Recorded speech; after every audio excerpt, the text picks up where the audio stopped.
So thank you very much for the invitation and for the opportunity to present what we are thinking about. And actually, I was happy to hear many of the presenters before talk about things that resonate very much with our thinking, with the problems that we have seen around, and with the thinking of how could we eventually resolve the opaqueness issue on the markets. And that is why I would like to start my presentation with a question. And the question is, what is green? So it is a similar question to what Baptiste was saying before about what is sustainable. But actually what happened, what we see is that green has become a sort of a boo word on the markets because nobody understands what exactly it contains, and as a consequence, people think it's already misleading. I mean, if you say green, it's already misleading. It's so much misleading that the International Standardization Organization banned talking about green. So they had a good reason to do so. And so there is no black and white definition of green, as generally my colleague Michele says.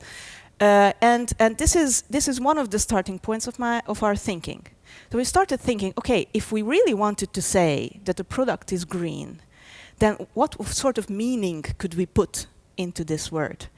And one of the things that we thought about, okay, well, if a product is green, then it means that it would need to be green across the board, so it would need to minimize impacts everywhere. Okay, but this is also not enough, because what does minimizing environmental impacts mean? So we thought, okay, it is a similar thinking that this was saying, so I'm actually happy we are repeating each other. So it's for covering everything that is related to the product from the moment that you get the material to the moment that the product is thrown away or reused or recycled or whatever we can do with it. So to think about the whole process that is related to the product. But then another question raises, is that actually enough? I mean, what am I thinking of when I think of this life cycle of the product?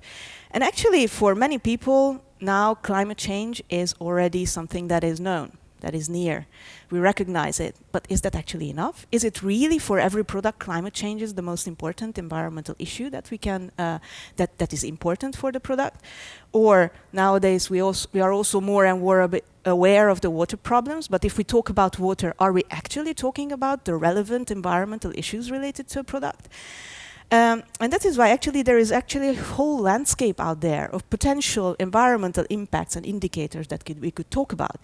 And this map is also not going to be complete, because, for example, through life cycle assessment we can cover, for example, these, but we cannot necessarily cover biodiversity. So it's not enough to get locked into one way of approaching things. One would need also to look out and see what is actually relevant, and from this point on to define what to measure and then what to communicate. But is this, again, enough? Because everybody understands the things in slightly different manners. And actually, this is causing the famous confusion problem. I mean, in some countries, they interpret it in one way. In another market, it's interpreted in another way, with another method that is required. Even if it is not legislation, it might be a de facto standard. So we felt this problem and we heard this problem from companies, but that was also not enough for us because we wanted to take a look, okay, what does reality say? Are we just imagining something in our policy-making towers, or is this the reality? And from the figures that we have around, we get a lot of feedback that is confirming our worries. So we know that one of the important decision factors is environment, but it's one of them, because price and quality, it will always be there. The question is that when we decide also based on environment, is that information actually reliable? Can I actually make a decision based on environment? Do consumers want to make a decision based on environment? And what we know is that in Europe, consumers are particularly sensitive to the environment. 80% of them are buying at least sometimes so-called green products. The young generation is actively seeking them. And they think that this is the right thing to do, all in all. And there are even new studies that confirm that consumers are actually starting to walk the talk. It's not just, yeah, I will buy it, but it's really, they are voting with their money, let's say, for the product. And this comes out, for example, of a study of the Boston Consulting Group, which is very recent. So At the same time, there is all this consumer, let's say, wish. At the same time, there is mistrust. Only half of them thinks that it's easy to differentiate between products based on environmental performance. About half of them finds that the products are actually available. In Sweden, actually, that's different. It's about 80%. Well done. And very many of them do not trust the producer's claims about the environmental performance of the product. And on this, I would like to offer a quote. Which is from the report I was talking about earlier, and that talks about the fact of the lack of trust being such a big obstacle for consumers to actually choose for the green product. And of course, this varies because there are some countries that are more where consumers are even more, let's say, ambitious in their desires. But what they also found that those products who represent a sort of responsible consumption model, but that are meeting stringent and validated claims, see actually their sales rise, while the others with non-validated claims see the opposite thing. So it's really, in reality, now this is what is shaping the markets out there. So in response to the problem that we see around, we have started working. What we would like to create is a level playing field for competing based on environmental performance, based on a common tool for measuring environmental performance. And this is all, I don't have to explain why, because I explained it up till now. And another thing that is extremely important is that this tool has to be reliable, that the results have to be reproducible. If I cannot reproduce the result, it cannot be trusted, because that means I can manipulate it somehow. It has to be comparable, because otherwise, again, what are we talking about? If the consumer goes into a shop, it will instinctively compare. So we have to make sure that they actually can rely on the information that we provide to them.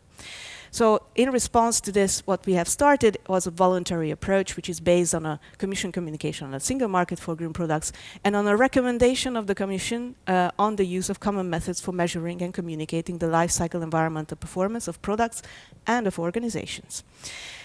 But what were we doing exactly? So there are some elements in what I was talking about that are relatively new, especially for the life cycle assessment world. So for this world of methods that is looking at the whole life cycle of the product from the material until the end of life. So we needed to test some of these challenges to see whether actually the tool that we have in our hands is matching the ambition. So we have 3 objectives for this pilot phase, which runs until the end of 2016. One is to test the process for the development of product-specific and sector-specific rules. We call these product environmental footprint category rules and organization environmental footprint sector rules. But for simplification, I prefer product-specific and sector-specific. Another objective is to test different approaches to verification systems. Now, and this is important exactly because of the need for reliability of information.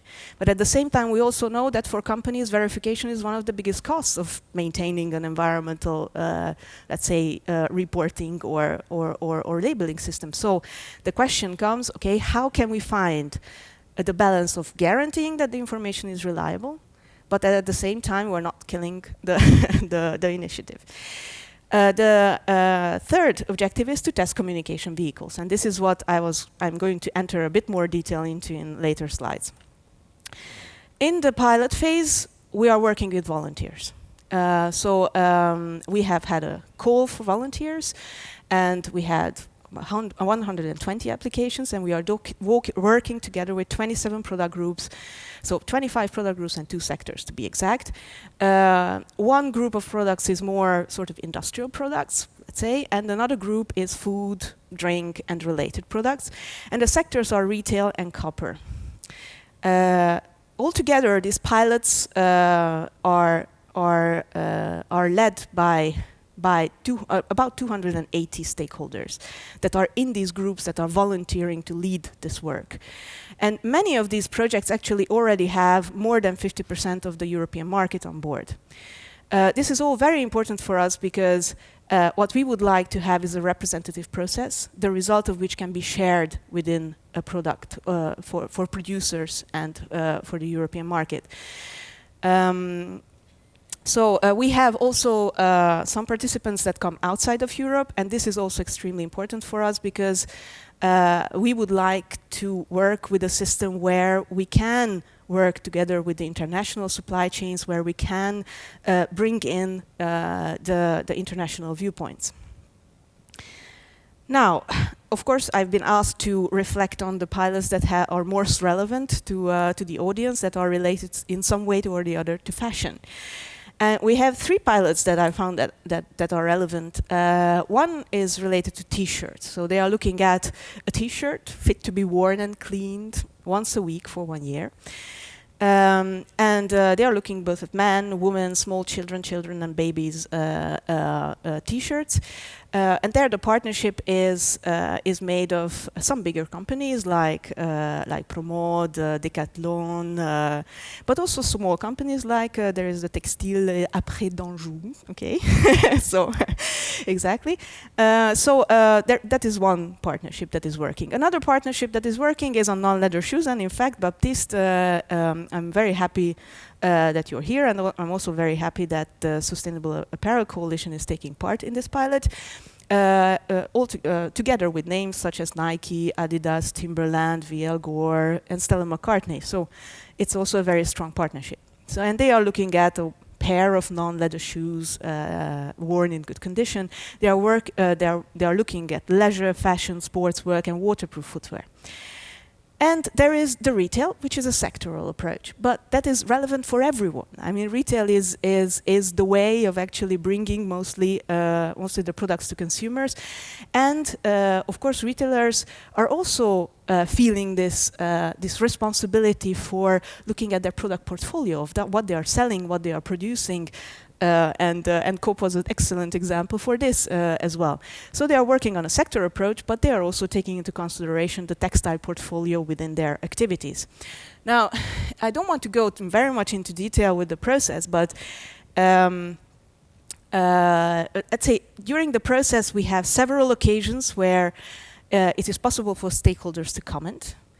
Most of the fashion-related pilots, they have done the first milestone. The first milestone is to define the exact scope of the project and to create what is called a representative product. The representative product is something that that represents the reality of the product on the European market in order to be able to understand which are the most relevant environmental aspects that are related to it. And this is sort of a first step in the analysis that will bring a lot of insights that will help all the rest of the process. So it seems a small step, but it's actually a huge one. And these pilots are right now doing this analysis, and then they will come up with cookbooks on how to measure the environmental performance of these products. Communication tests are also part of this. So the communication can actually start when the footprint of specific products is actually measured. So then the communication will be based on the actual results that have been obtained. And all the pilots are brought to reflect on what are the most effective ways of communicating information and identify 3 to 4 ways. This is a pilot, so what we are looking now is richness in order to be able to draw conclusions. But still we are not acting in a full wilderness, let's say. We are working based on some key principles, and I think that for no one these principles can be thought as being completely out of the blue and surprising. Transparency. Well, yes. Availability of additional information if you want to see how this information was got. Reliability, so the scientifically accurate information. Completeness, so to integrate everything that is relevant to the product. Comparability, at least over time for the same product, but what we would rather like to obtain is comparability between similar products in the same category. Clarity, so simple messages, clear messages, right messages that are targeted to the audience. So what we are looking for is actually, in a way, a lot, but these are all very essential questions. So we would like to see how the information is actually used on the market. We are not interested in just informing for information's sake. We would like to see whether the fact of communicating on environmental footprint is increasing the attractiveness of products. We want to see whether the fact of having information out there is actually triggering changes in purchasing behavior, or in case of organizations, for example, in investor relationships or relationship with other stakeholders. Another question is, does it actually raise awareness of the environmental issues that we are talking about? Because, again, consumers are sometimes very much aware of some issues, but they don't really know what kind of information they should be looking for. So does the fact of having more information available influence this, and actually consumers gain this kind of understanding of what to look for? Another question is, of course, is internal rather to the companies, whether the fact of communicating is actually triggering improvement of environmental performance. And your window example was just wonderful for this. Of course, since we are policymakers, what we are looking for is actually, in sum, is what are the features of effective communication of life cycle environmental performance. And we would like to do this by really going wide. I mean, labels are just one thing, and it's not said that for everything labels are going to be the answer. There are so many things out there, from barcodes to instruction manuals to receipts to campaigns to in-the-shop communication, apps, etc., etc. So the possibilities are wide. Basically, I would like to start the reflection on how to choose between all this richness of possibilities by quoting another professional, Elke Weber, was quoted in The Guardian, who said that carbon footprints are useful, for example, to people because they see the it's immediate information, and they feel that they can do something by choosing, for example, the right product. And they like to perform well. So they like to be the ones that are making the good thing. At the same time, that doesn't mean that metrics that are more complete are not useful, but they are mostly useful for company decision making. So those who need to take decisions need to see the metrics. So we have to keep all these aspects in mind whenever we are talking about communication. And in choosing a vehicle, then we put together some, let's say, relatively loose principles, because we think that, first of all, we have to start with the specificities of the product. So, for example, let's say that I'm going to buy a kitchen. If I buy a kitchen, I never go just there and impulsively just buy the kitchen. No, I study it, I go to several shops, I look at websites. I mean, we study like as if we were doing a PhD. But in case I'm buying a piece of clothing, then probably I'm more impulsive about it. I make a relatively quick decision. So in one case, I absolutely need to have the information right there at the moment as I'm taking the decision, while in the other case, I need to have information a bit everywhere so that I can provide at the right moment the information to the consumer. Another important question is, where are the most relevant environmental impacts related to the product? If, for example, I'm talking about a product where it's actually the way the consumer uses it that is contributing most to the environmental impact of the product, there the question is, of course, it's not enough just to stick a label on it. I need to talk to my consumer. I need to convince him or her to use it in an environmentally friendly way. So we always have to keep this in mind. Of course, the target audience, we always have to keep it in mind. There's no news for anyone. We would like people to look at potential effectiveness, so to consider all the wealth of information and expertise and experience that is out there, and to base their thinking on what we already know, what works, what doesn't work. Of course, the communication will have to take into consideration whether it is possible to actually compare between products in a reliable manner. And also it has to take into account the cost and the ease of use. I mean, if we make a wonderful tool that really is costing millions, then probably it will not help very much. What the different pilots will do is that they will choose some communication vehicles, and they will put these together with a motivation of why they have chosen it in their document. So it is open also to the scrutiny of any stakeholder, of any professional who wants to have their say. During the implementation, the pilots also have a lot of choice. They can do actual tests in shops, or they can do online experiments, or they can do focus groups. It is their choice. What we would, of course, prefer to see is a variety of all these in order to have a better understanding, and we hope to see complementary metrics, because then we can confront reality with what is declared during interviews or focus groups.